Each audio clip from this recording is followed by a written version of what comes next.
Greetings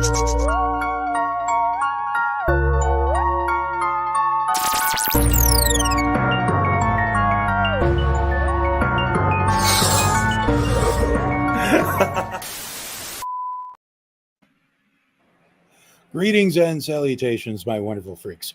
I am your Uncle Necro, and I welcome you all to the Tomb of the Terrible. It's the show in which I get to lovingly assault your senses with B-movie madness.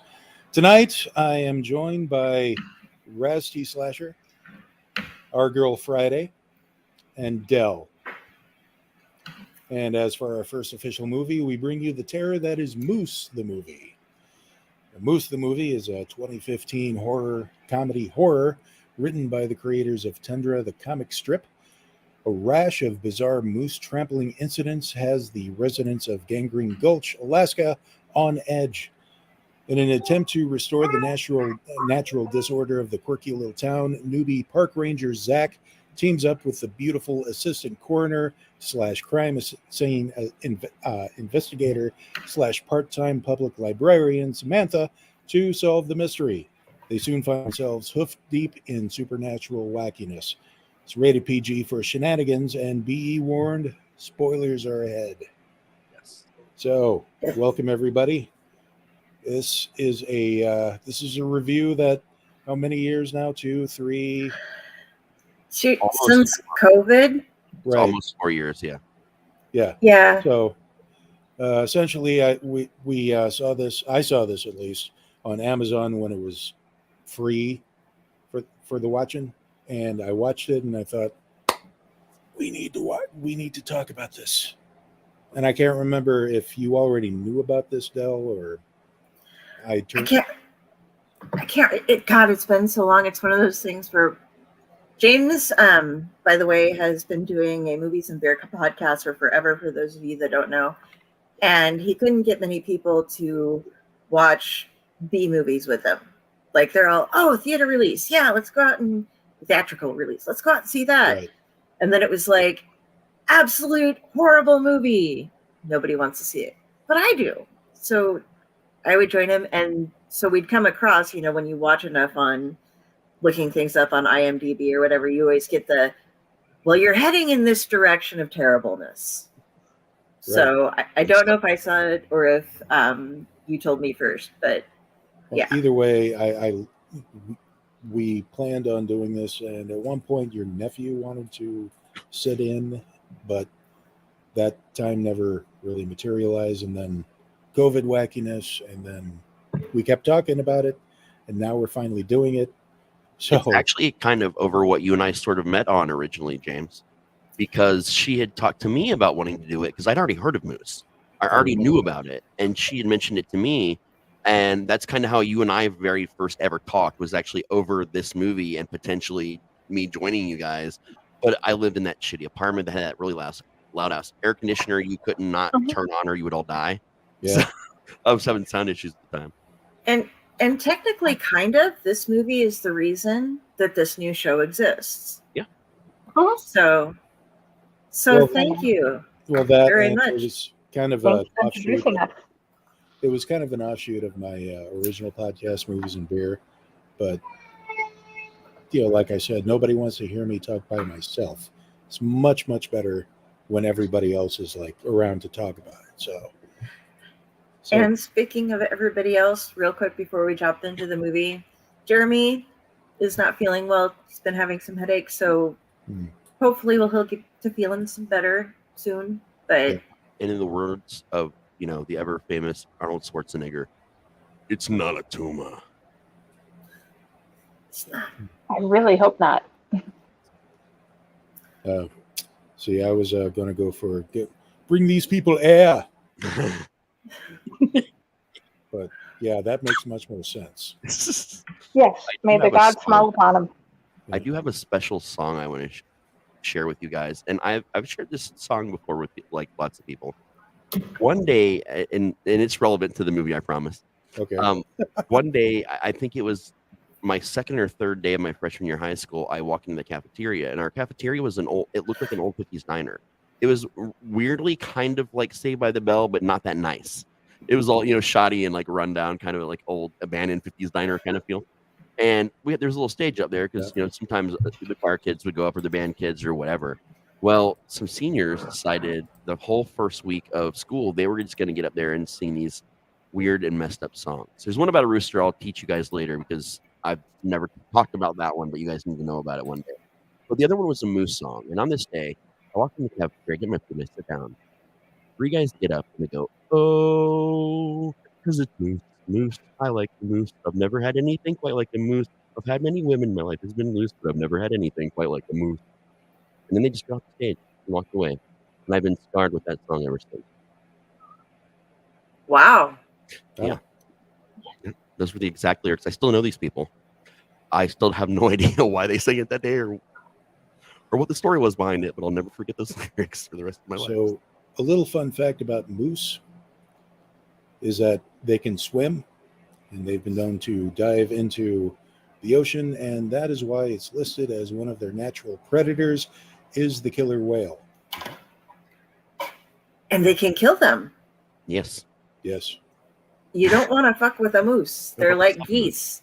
They breed terrifying animals. Like everybody's like, oh, avoid Australia. Well, I guess you can't really see Australia's animals, but Canada's animals come charging at you like, fuck you, I'm gonna get you. They're better than us. They don't need to hide. They're just like, fuck you, buddy. Take off, eh?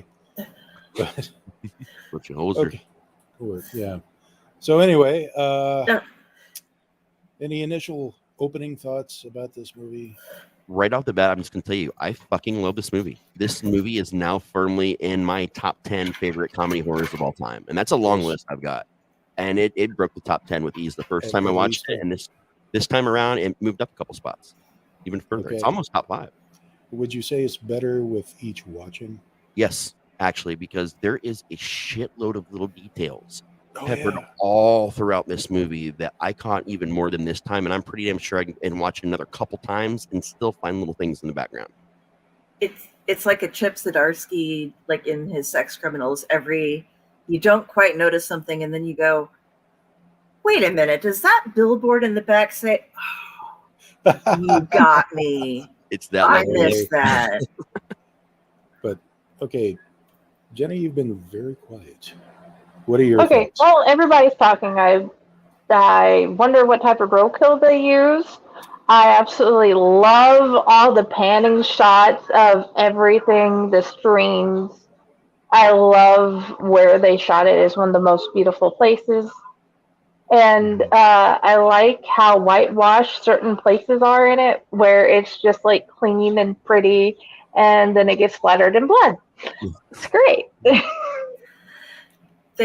The town that they filmed it in, and I forgot to write it down again this time, but the town that they used for Gangrene Gulch was actually a town that Sarah Palin, before she made her presidential run and was governor, she was mayor of the town.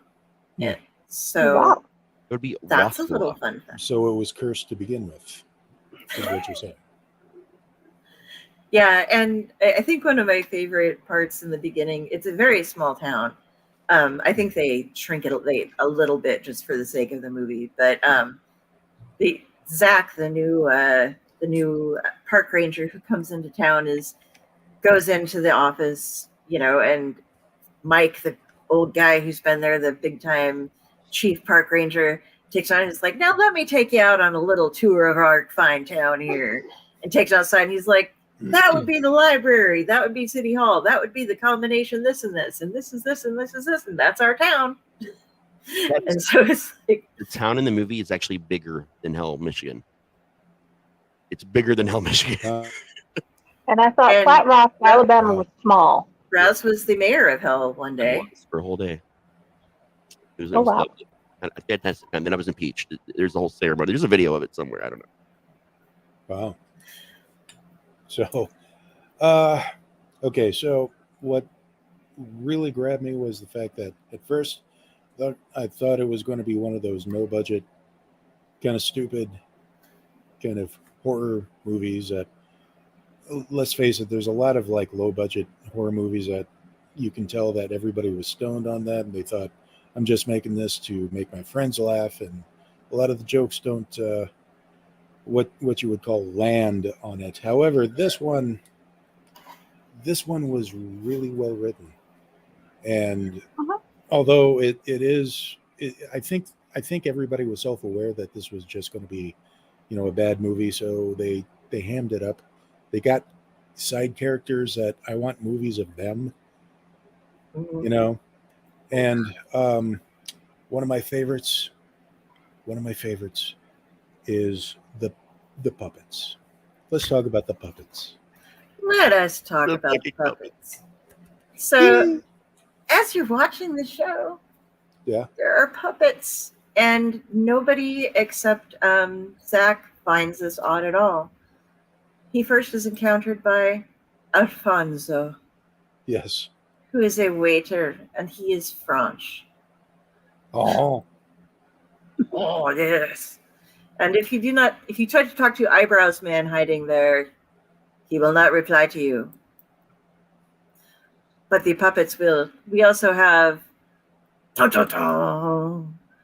George, who is Yeah. both the cook and the coroner. Okay. This is perfect. Hold on here, and let's talk about some of those packages, because this is where I began to notice like the background stuff and going, "Wow, okay, they thought about this stuff." If you keep in mind that it is both the coroner's office and the freezer for the Gangrene Gulch Diner, which is the Grease Trap Cafe, Right. evidence soup up in the top left-hand corner really makes me go, oh dear. The walrus sauce Mhm. up there, and then of course the roadkill with the two hooves sticking out. I didn't even notice those. Oh my Wow. god. It was like badger lard. Yeah. Pickled herring intros? Yes, pickled herring, and I love pickled herring. By the way, I Right. have never tried the entrails. Trout broth. So they actually sat there and thought about the intricacies of the script itself. Just the background gags. It brings up like classics like Airplane and the police squad movies. So Yeah, yeah. they just had a whole lot of fun with this movie. Oh yeah. There's a couple of brothers that I want to point out. Which ones? Uh, the ones we meet up front, guys with I forget their names. Doug and Wayne, Yeah, the Doug and Wayne. hunters. From what I Keenan understand, Curtis. they were only supposed to be in that one scene at the beginning, but everybody Mhm. loved them, so they just wrote them into the script. Yeah, they're squirrel hunters, and they're convinced that everything going on is squirrels out to get them and killer squirrels, and they're discussing like tactical situations with squirrels and Yes. Oh things they yeah. can do. And then they cut back to him too in the scene in the church later. They're talking about what the problem is. This is the squirrels. There's the movie starts off really cool. I wanted to put this like they had to have spent a decent amount of their budget on the animation Yeah. because they have this really, really cool, it's not like cartoon animation, but almost like a kind of comic book thing where there'll be a couple moving parts across something, and it's like there's somebody narrating in what seems to be an indigenous accent that his brave tribesmen had had a fear of this horrible moose monster that was killing them off, and they were brave and tough and they could kill anything, but they could not kill this. And so they set up this ritual with a totem to send it to the underworld because they could not kill it. And this would remain successful as long as the totem existed. And then, as they say, until a couple of idiots came along and screwed it all up. And then it was just As you evil do. layaway. Yeah. Yes. And you see a couple of guys who are out paintball, shooting each other and playing around. And to light their campfire, they go off and get some campfire wood. And one of them just carries an entire fucking totem all the way over and just lays it down in the campfire. So there's like a little bit of wood and then this totem with moose antlers and everything that they're like toasting hot dogs on. As you do. Because why wouldn't you?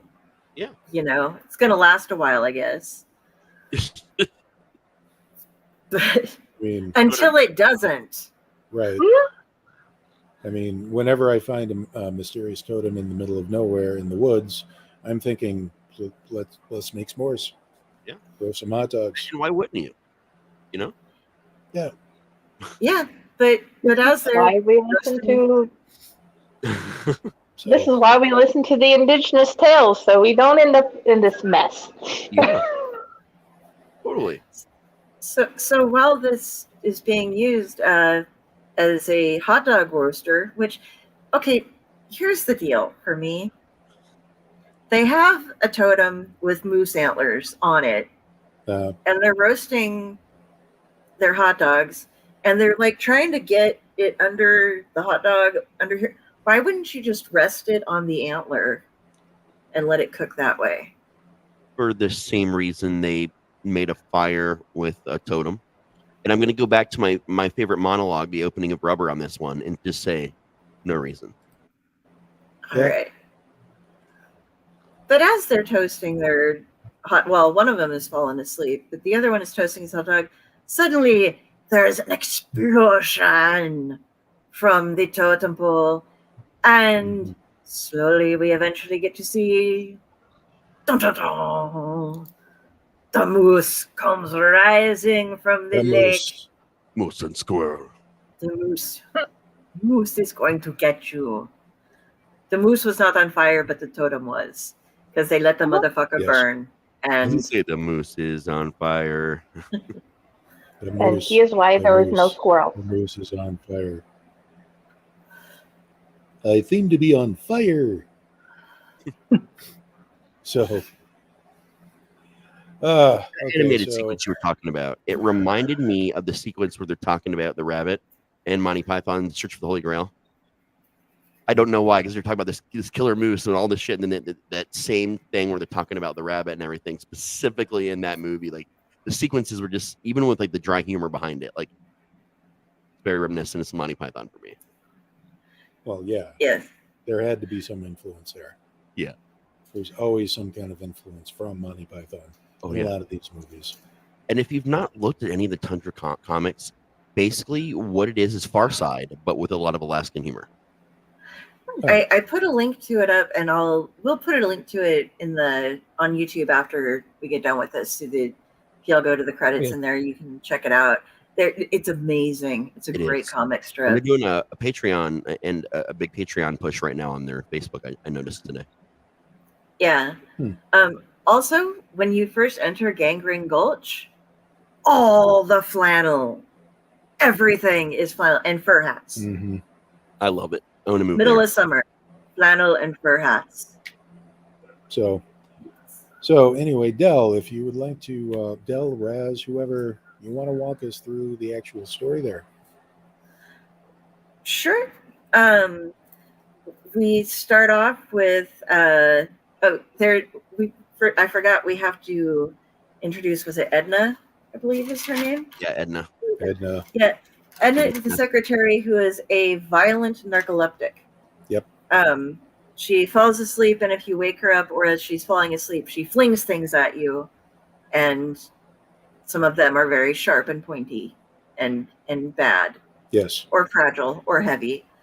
But there is a call on the walkie-talkie. Eagle's Nest, which is Edna, to Bald Eagle, which is Mike. Code 42, out at this location. And he's like, what's a code 42?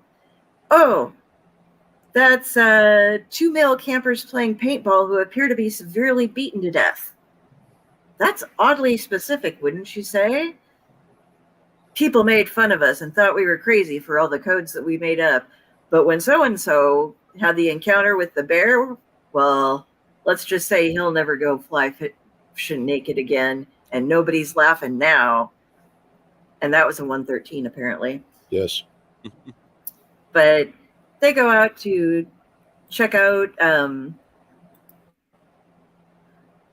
conspiracy. Yeah. There's a little boy. We'll hop over there real quick before we go out to the thing. Where I wrote down his name.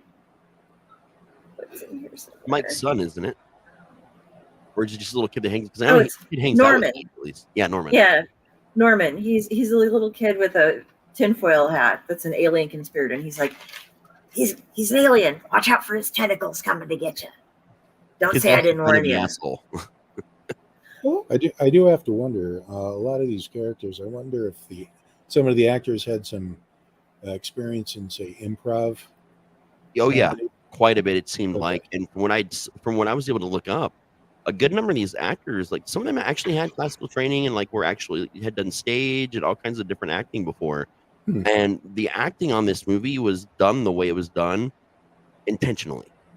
Like they didn't just ham it up; they kind of had to like lower themselves, a lot of them, into these roles because they Yeah. were used to doing like more professional things in a number of the cases.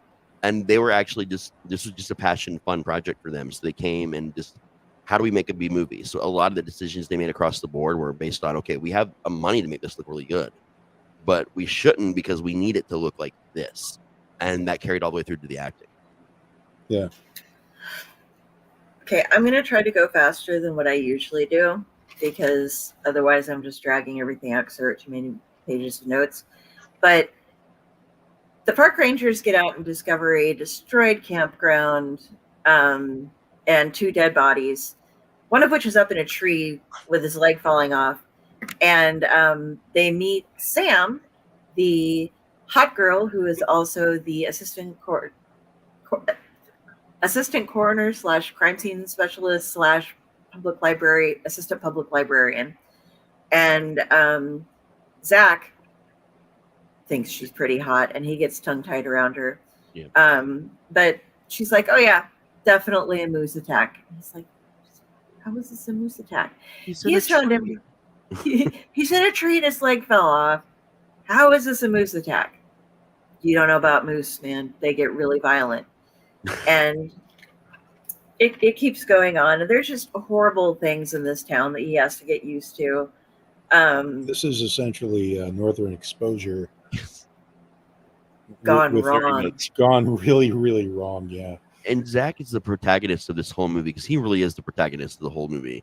Like his just like, are you fucking kidding me right now? Comments like, and just the looks on his face. It's like his acting is tremendous, and he seems to be the only one in this whole town that realizes how fucking stupid all this shit is. He's just like, really, a moose? Okay, sure. Let's just go with that. A moose dressed as a hobo. Okay.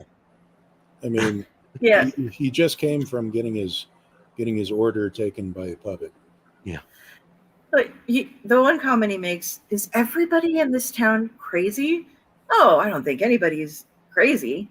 Well, except for Rodney over there. And they point at Rodney, and Rodney's in scuba gear and an outhouse. There's also a plethora, well, not a plethora, but a decent scattering of mimes.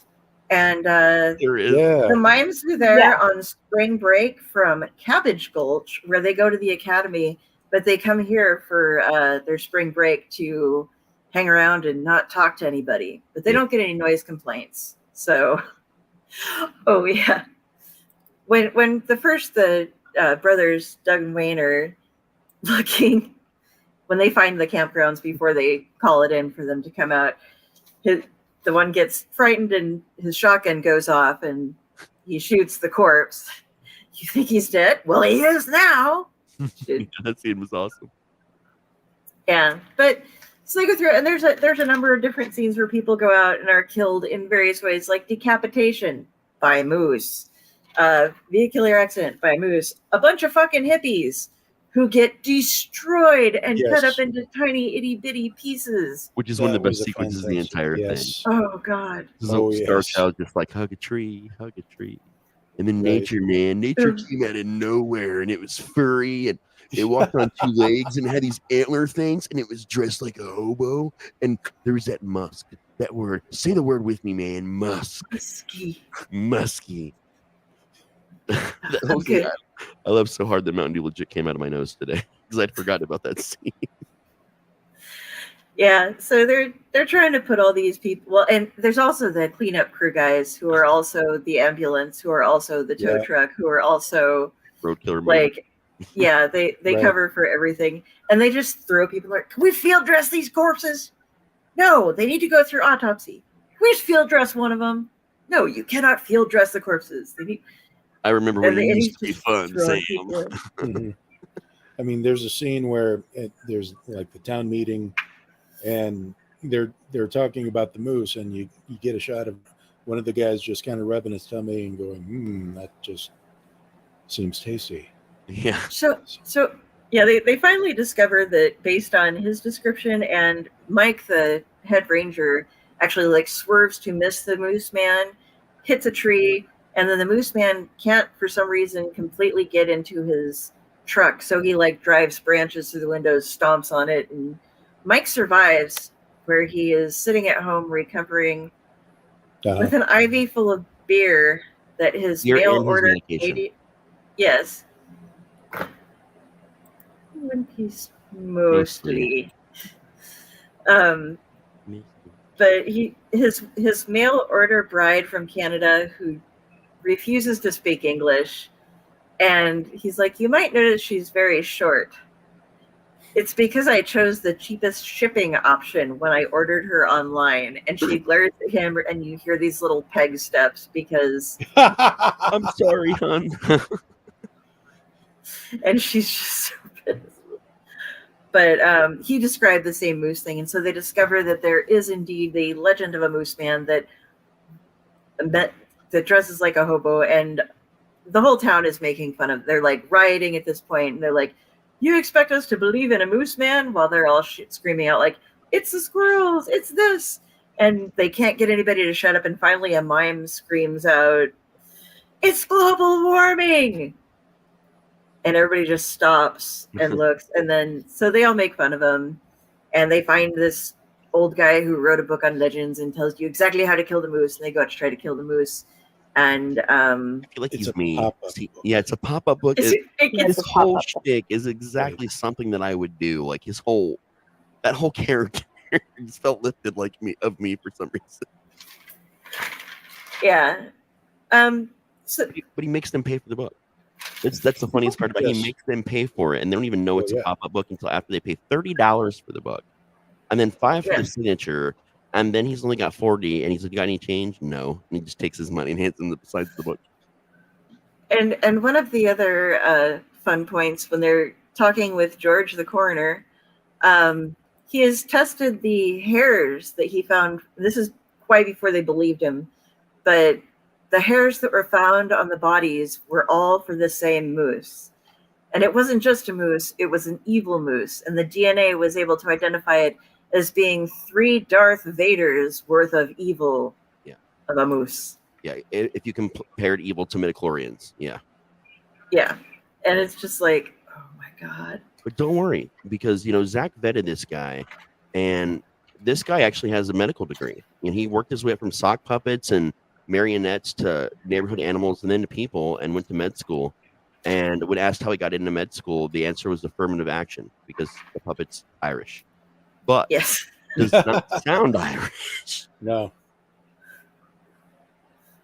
Yes. I would try to imitate it myself, but I don't want to be, Yeah, that might be bad. blacklisted. Yeah. It's so a surprise scene that when you guys will see it, you'll get it and you'll understand it, and you'll think it's hilarious. Yeah, and there are a couple of Chekhov's guns scattered all over the fucking place in this movie. Right. But yeah, the way to kill the moose man is ridiculously specific and difficult for them to do. So they all have plans, and they all have to run around, and everybody gets involved in doing things or hiding from them depending on who you are. But this, I don't want to give away the very ending because it's just too fun. You guys have to watch and see the end for yourself because.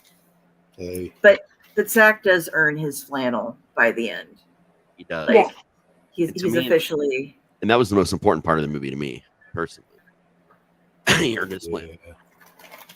You got your flannel. You're a real guy. You got Alaska. Obviously, this Moose, the movie, left me with the warm, fuzzy feeling that makes me realize that I may have actually witnessed something amazing that not too many people are going to know about because of the obscurity.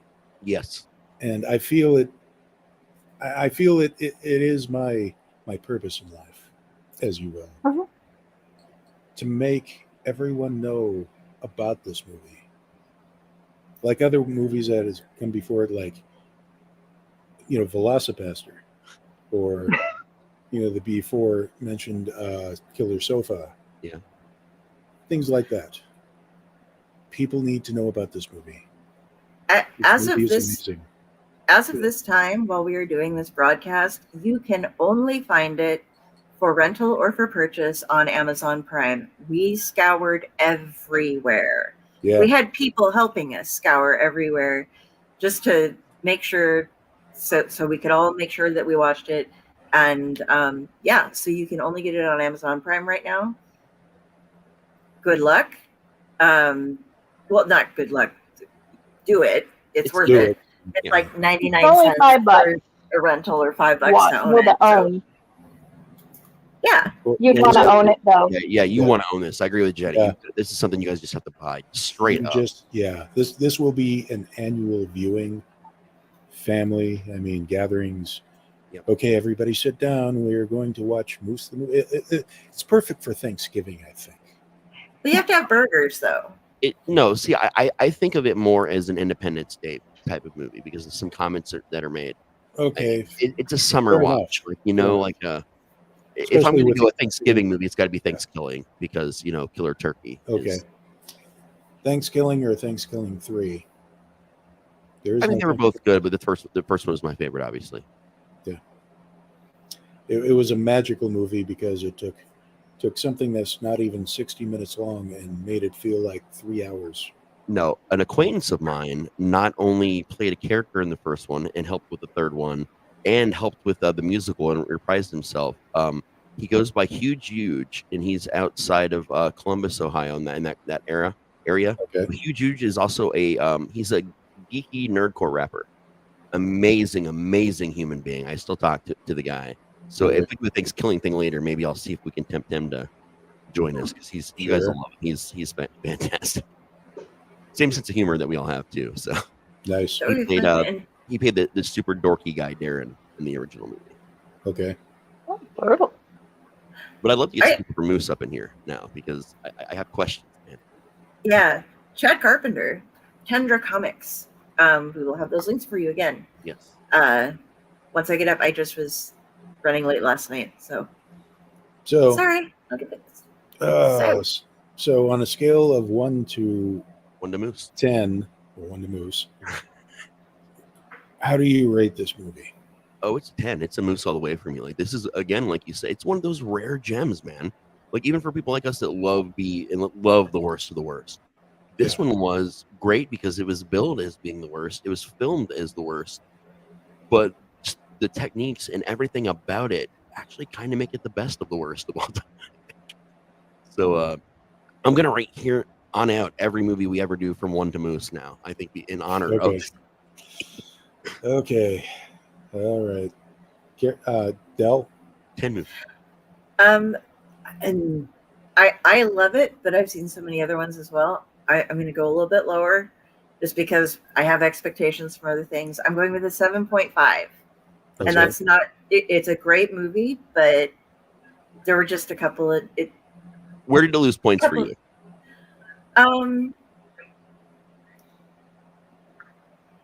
There were a couple of scenes that were just too drawn out. I think the raising of the moose and stuff, they tried too hard to put money in there that they could have saved some and done something else with. And I did eventually get more annoyed with the brothers that were the cleanup crew, ambulance drivers and stuff, for their like, oh boy, I'm gonna rub my nipples and stuff, and that kind of. The gag went on a little too long. Now, was that because we're both familiar with Fremont, Nebraska? It could be. Okay.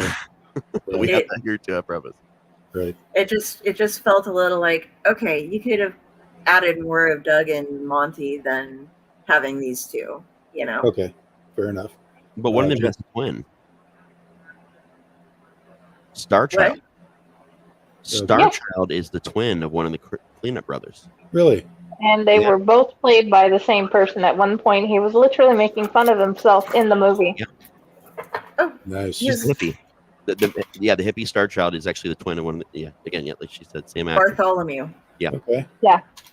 And they green screened him on like side by side with himself, making fun of himself. And you see Zach just going, the covered one eye, covering the other eye. Like they don't actually ever say they're twins, but when you I see them missed close up that. next to each other, you can tell. And then Zach's physical cues, like, okay, yeah, they really are twins. Well, they're supposed to be. Okay. Wow. I did not know that. Yeah, that was why that whole interaction was so funny, because they were twins and they were making fun of each. Well, he was making fun of Star Child. So, all right, Jenny. I'd give it general. What is it? 8 Mises? 8 Mises. But 8 Mises? Mises. According to various Canadians, they call it Mises. So I'm like, let's give it 8 Mises. I thought it was a funny word. So yeah, I liked it. It's not my favorite, but it's really good. Curious. What is your favorite? The really bad horror movies? Yeah. Probably Killer Tongue. That's a good one. Curious. That's a good one. I haven't watched that. Haven't heard that one. Do we have a contender for a future show? I did mention it in chat. Okay.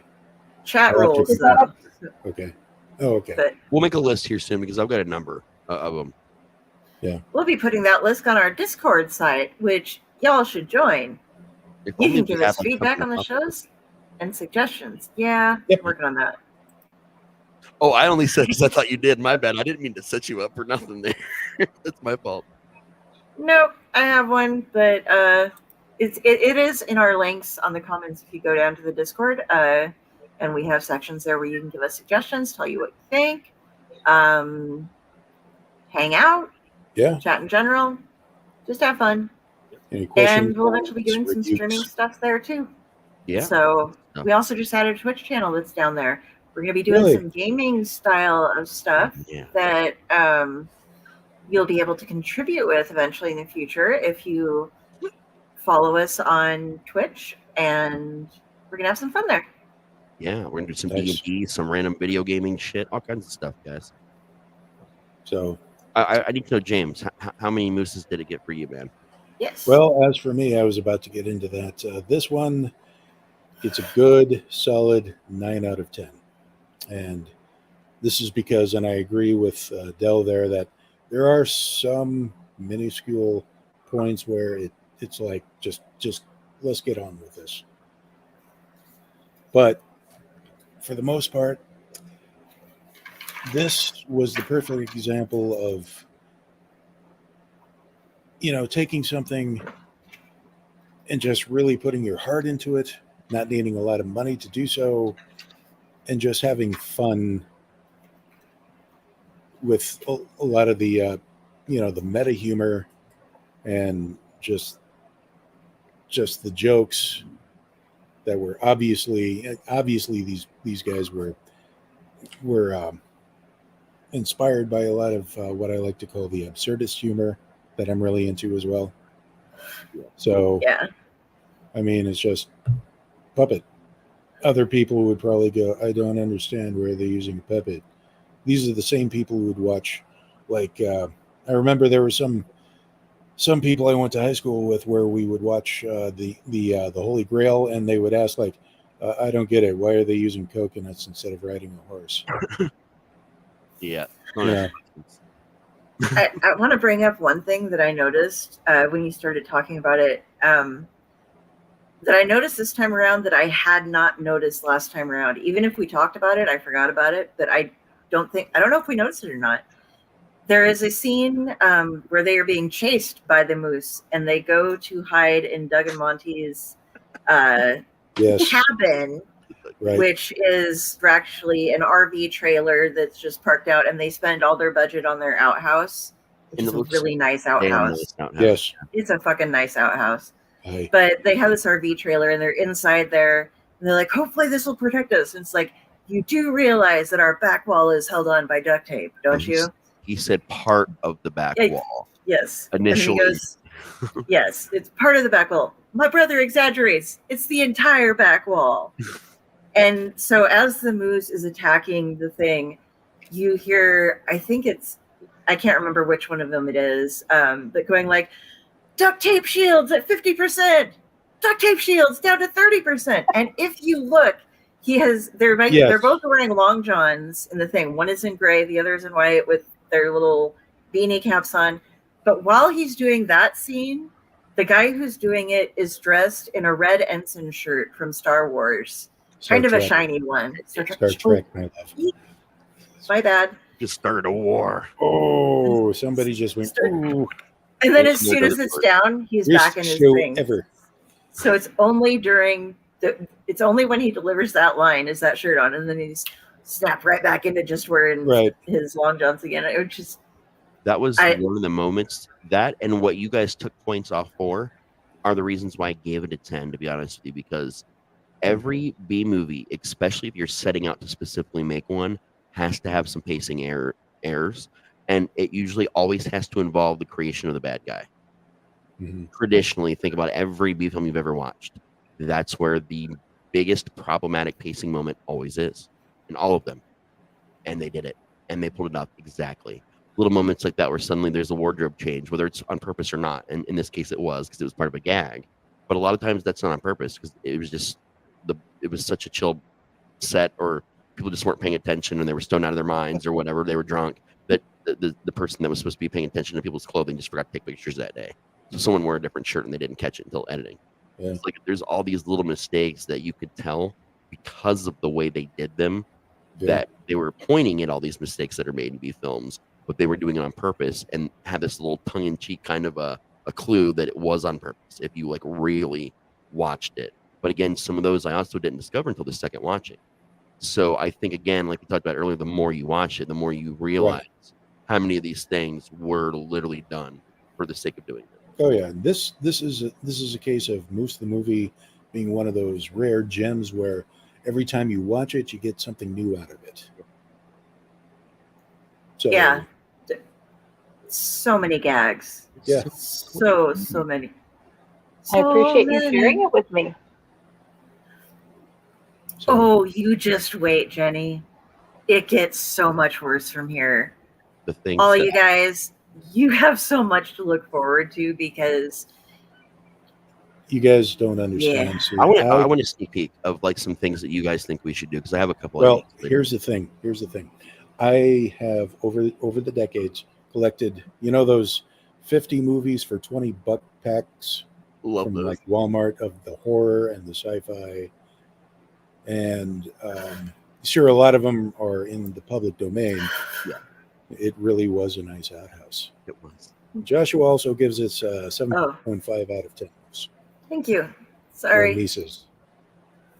Misai. I love these Mises to pieces. He's going to be joining me with the watching of everything you guys decided we're going to do. No one here will watch any of these movies with me.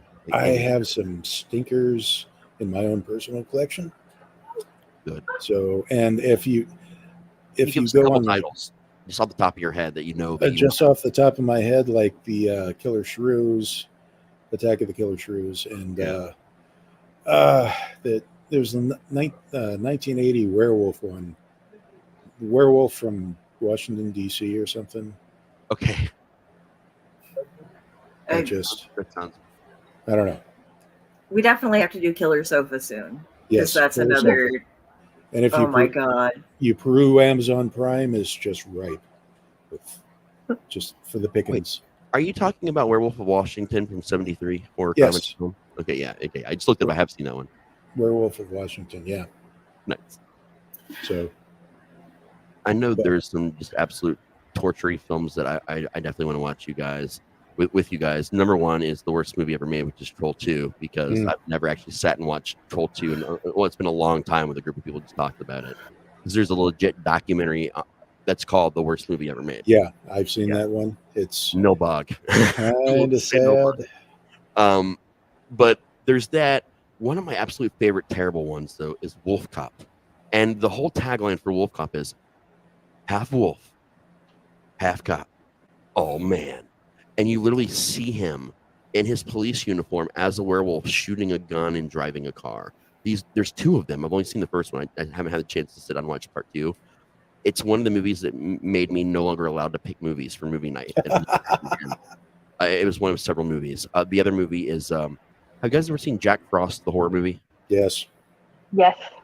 That same company made a series of films that are all connected, and the connection is that they're all different killers that actually ended up escaping and become these different things. One of them is called Monster. He gets doused in chemicals just like Jack Frost does, but he ends up going a different route in the sewers and hitting a waste treatment plant. And he's a were-turd. Yeah, and that's the whole premise of the movie. And at one point in time, the cops are driving around and going, all right, everybody, pretend this is the fucking Middle Ages. If you got a shit in a bag and throw it out your front window. The monster is on the loose. That's another winner. It was those two movies. And Winter Beast. It sounds like a shit movie. It is a shit movie. Winter Beast is perhaps one of the most infamous horror films ever made. It took many years to finish. It involves live action actors, claymation during death scenes for no reason other than to save money on budget. It's seen as a weird avant-garde, bizarro horror film that almost never got finished, and somebody picked it up after it was abandoned and just slapped an ending on it and released it back in the 80s. It's hard to find, but I happen to have a copy of it, so we're good. But it's those three movies are what got me banned, and no one I know here locally would watch anything with me anymore if I suggest it. Well, I'm right up there with you. I mean, there's a movie from 1993 called Ticks. Oh, I love Ticks. That co-stars Alfonso from The Fresh Prince of Bel-Air somehow, and it's about giant radioactive ticks. And they're like fucking big, dude. Like, right, huge. I mean, there's like the 90s was rife with straight to video like Carnosaur. Dude, yes. You need to do Carnosaur. Skeeters. Yeah, Skeeters. It was basically ticks, but with mutated mosquitoes. Yeah. Yeah. That was a good one. Those are some good ones. I think my favorite B horror film of all time, though, is Attack of the Killer Tomatoes. It's always been my number one favorite. I don't know why. The theme song's always stuck in my head. Now, what do you think of the sequel? There's 4 of them, actually. Well, the first sequel. The first one, the original sequel they did, Sci-Fi did that one. Or not Sci-Fi, but it was USA, I think. It had Clooney in there. Yeah. I absolutely loved it. It was actually so Clooney was filming 2 movies on a backlight horror set. It was Return to Horror High and Killer Tomatoes. Return to Killer Tomatoes. Filmed at the same time. That was his break into acting. Like those 2 movies, like the same time we're filming. I loved it. It dialed up the camp hardcore. It also led it right directly into the cartoon because the cartoon is a continuation of Return. Yeah. I loved Fuzzy Tomato. FT is awesome. But then they made the other 2, which was Killer Tomatoes Eat the World and Killer Tomatoes Eat France. I said them out of order. But yeah, Killer Tomatoes Eat France and Eat the World were really, they weren't even good bad. They were just really bad, but I still watch them anyway when I'm watching Tomatoes. If I remember correctly, from the original Attack of the Killer Tomatoes, the kid who they used to sing Puberty Love became the drummer of one of the Seattle bands. I think it was Pearl Jam, I think. Oh my god. I think you're right. I got to double check them. I'm pretty sure you're right about that. Just in April, Jeff Strand, great horror author and horror humor author, released the novelization this past year of Attack of the Killer Tomatoes. Really? So, yes, yeah, go out, awesome. Look it up. He's somebody else we should try to grab sometime because his works are us. They are hysterical and horror. If you happen to check out Audible, he's got a couple of his stuff on there for free on if you get like the month-long stuff, which we'll be talking a lot more about soon, actually.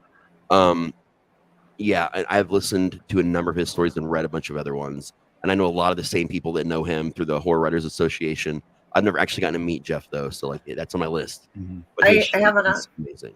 I have an autographed copy of I can't remember. I always get it wrong. I'm gonna look at it real quick. Sorry. And by the way, it was Matt Cameron, the drummer of both Soundgarden and Pearl Jam. Okay. You know, it was both. Okay.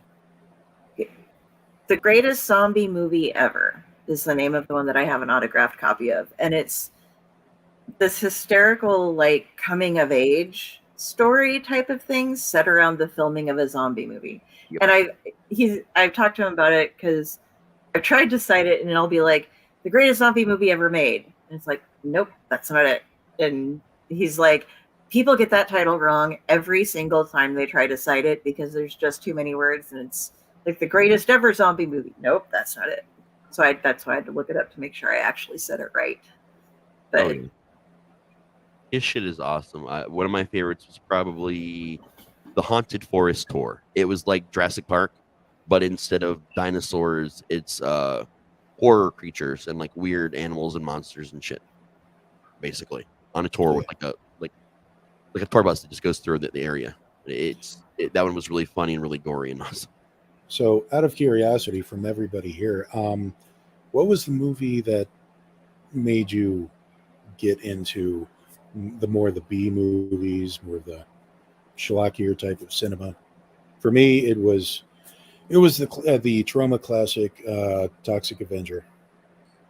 I gotta be honest. I would like to say it was Attack of the Killer Tomatoes because I saw it first, but I did not yet understand about film. I just thought it was an old 60s or 70s movie. I didn't know really what it was, so I didn't understand what B was.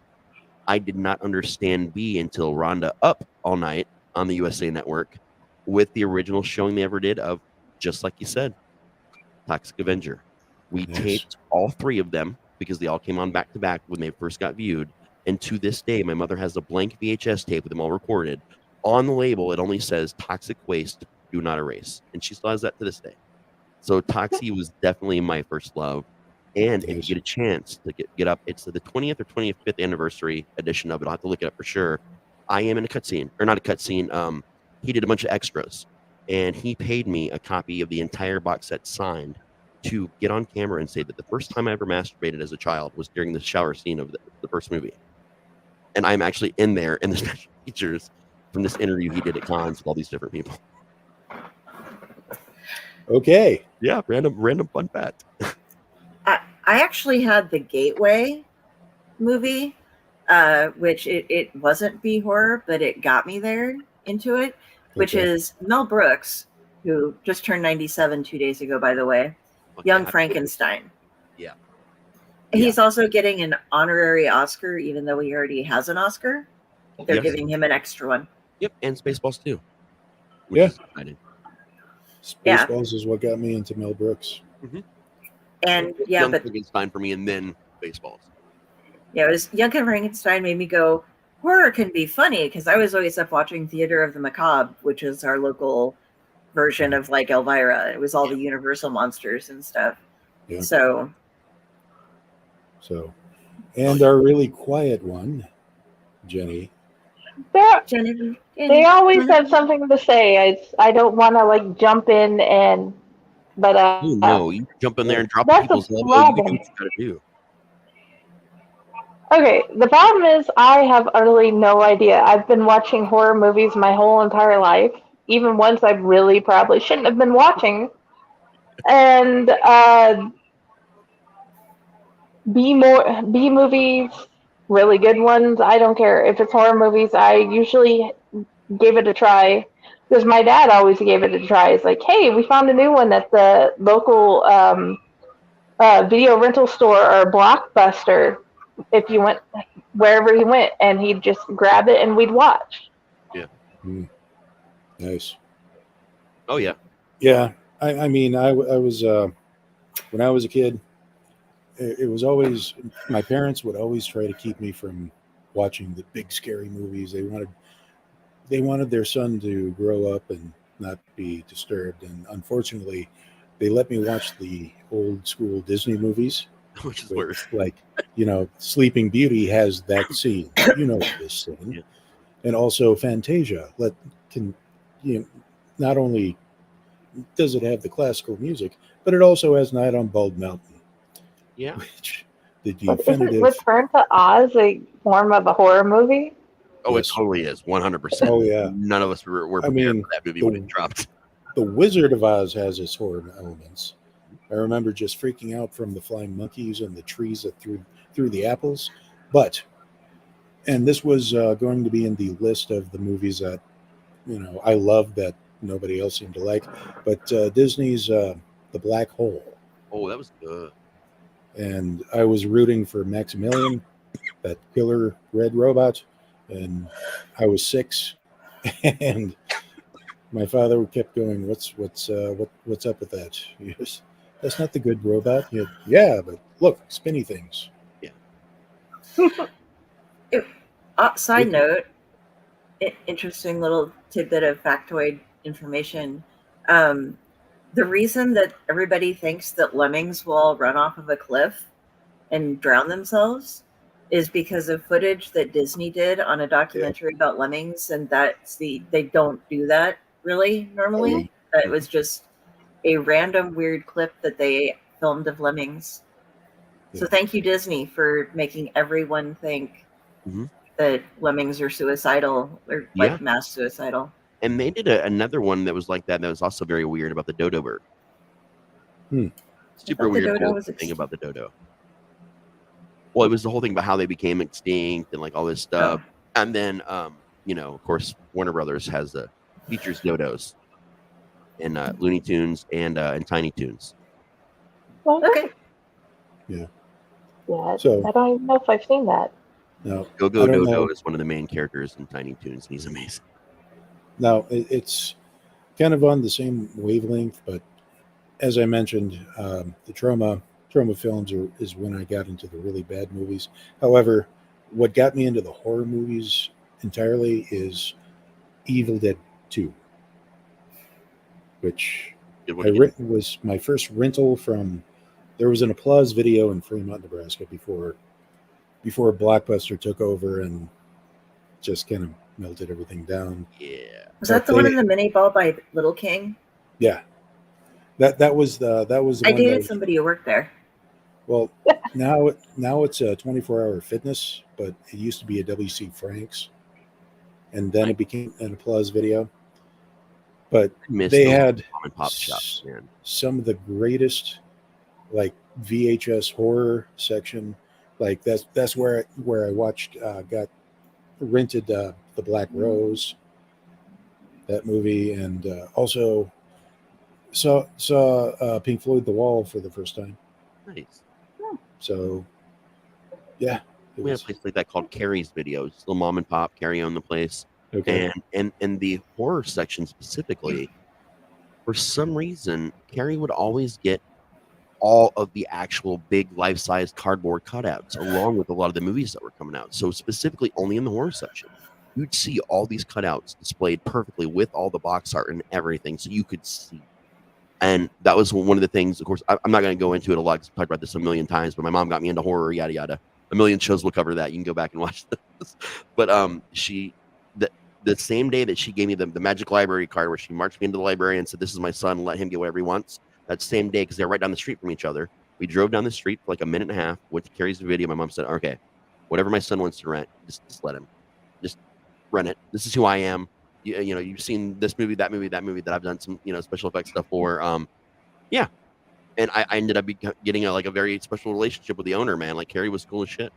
And that's how I really, between my mom, my cousin, and Carrie, that's how I got all my horror film education. And they started me with like black and white stuff. I mean, they took me back to silent, even. Like they took me all the way back. We went through our Technicolor phases and all this different stuff. So like everything I knew about horror cinema was just, there was 3 people teaching me everything constantly. You need to watch this movie. You need to watch that movie next.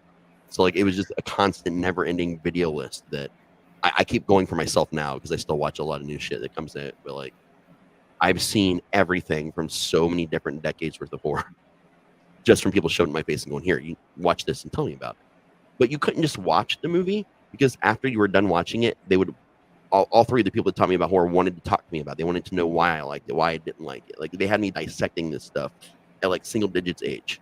Because I think that was the summer before I turned 9 that I got my open cards to go over and get whatever I wanted. But it was really cool. I remember as a little one having to be able to recite and name off whether it was Boris Karloff, Lon Chaney, or Bela Lugosi that was in the movie we were watching for the night. Nice. Karma, my mother taught me that. So That's important, man. it I think was. Oh yeah. I think as much as trauma And she hates horror. yeah, right. I think as much as trauma kickstarted me into like the B stuff, what kept me there firmly and made me the true lifelong fan was Full Moon Pictures. Because back then, they put out Puppet Master, Blood Dolls, Demonic Toys, like all these awesome properties. But Full Moon VHSs were the only ones in horror, period, not even just indie horror, but in horror, period, where it would remind you at the beginning that there were special features on your VHS to stick around after the movie ended. And shit you not, that was the first time that anyone had ever really done a lot of special features. And it's in the horror industry. I'm sure other places had done it before. Maybe some horrors had done it, but every movie they released, the movie was over, all the credits ran. They said, "Now here's a sneak peek," and they would show you clips from other projects they were working on in the studio at the time and hadn't been released yet. They would also do. They would show you how they did the special effects for different scenes. They would do interviews with cast and crew, and it was like, like so many years before DVDs ever came out was with and of course everything has special features now, but it was so magic as a kid to not just watch these B movies, but actually getting to see more about how they did their techniques and what they had to say about it behind the scenes. And just, it was magic, dude. It made you realize that B stuff was every bit as culturally important as the big, movie theater stuff. It just was. Yeah. And I know that's something that, that Charles Band has kept going to this day. He still does all these things. He actually just bought a house in Ohio recently where they were just filming a new Puppet Master. They just released a new Subspecies. The new one just got released recently after decades. So like he's been doing a lot of Ohio stuff now, which is super exciting for me. But it just the way he's done all this, even Ginger Dead Man, Evil Bong, he brought in Tommy Chong into the franchise. Like he keeps it going, and Troma still does a lot. Uncle Lloyd still does a lot, but I don't think anyone independent B wise does as much as Full Moon does, like continuously. Okay, well, we have hit an hour.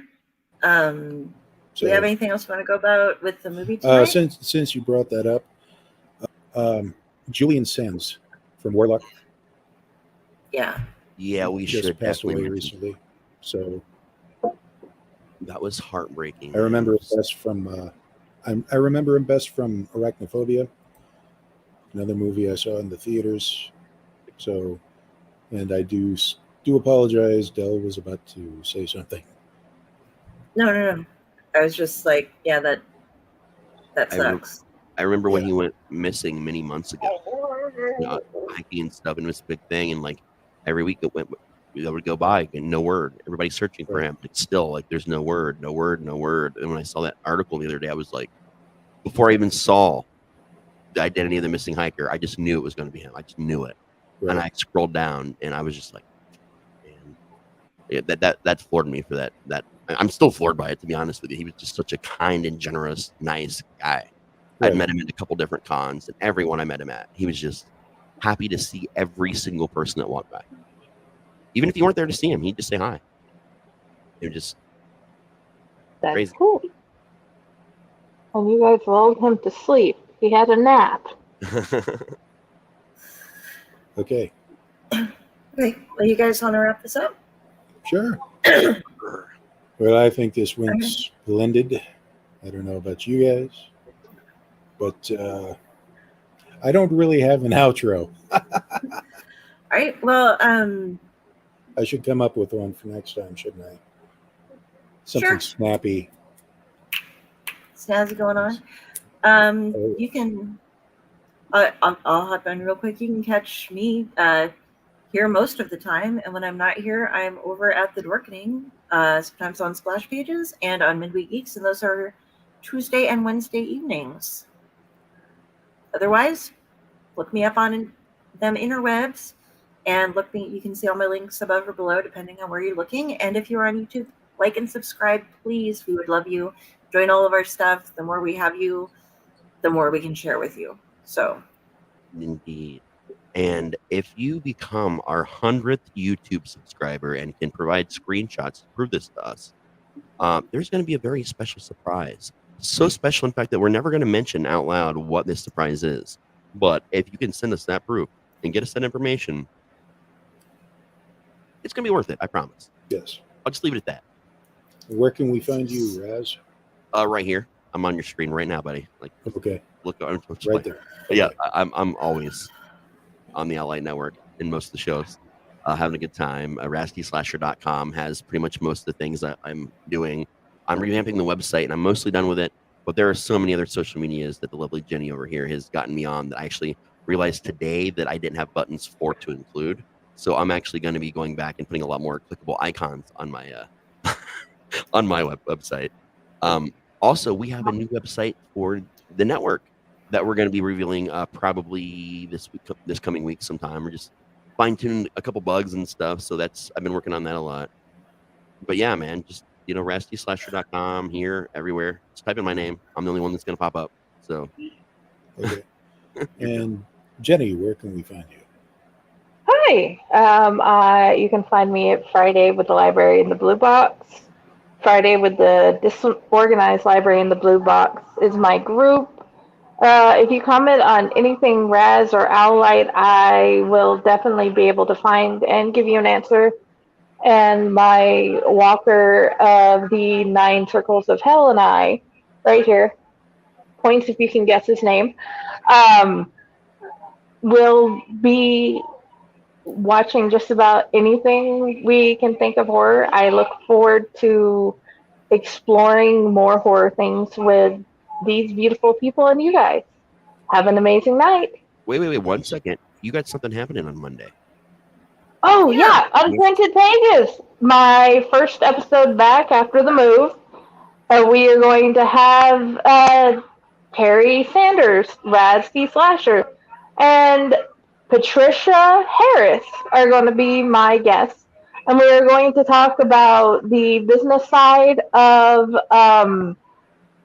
authoring, and I am going to finally get my answer about all of their under the bed Your audio cut. Your audio just cut out there. We lost you. Yeah, your audio is gone. She's gone mime. Yeah, she's gone killer mime.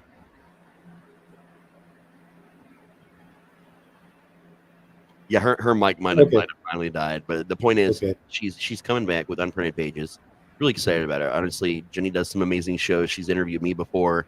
She's interviewed so many awesome people, and she's just a really awesome person to mediate and to run a show. And we thought the perfect thing here at the network would be to give her one of our, big primetime slots. So she's going to be her, and then eventually D&D will be our Monday shows.